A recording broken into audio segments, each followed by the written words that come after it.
حضرت ابن عباس رضی اللہ تعالیٰ عنہ نے کسی چیز کو حرام قرار دینے پر کفارہ ادا کرنے کا ذکر کرتے ہوئے فرمایا، تمہارے لیے اللہ کے رسول صلی اللہ علیہ وسلم کی زندگی میں بہترین نمونہ ہے۔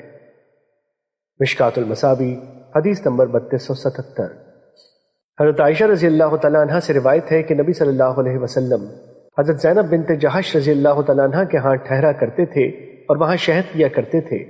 بس میں اور حضرت حفصہ رضی اللہ تعالیٰ عنہ نے طے کیا کہ نبی صلی اللہ علیہ وسلم جس کے پاس بھی تشریف لائیں تو وہ کہے، مجھے آپ سے مغافیرہ، کھانے کا گون جو عرفت پودے سے نکلتا ہے، کی بو آ رہی ہے، کیا آپ نے مغافیر کھایا ہے؟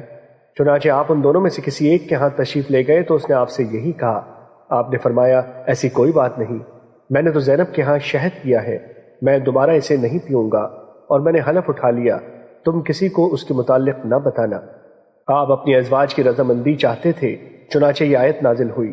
ترجمہ: اے نبی، آپ نے اس چیز کو کیوں حرام قرار دے دیا جسے اللہ نے آپ کے لیے حلال قرار دیا ہے؟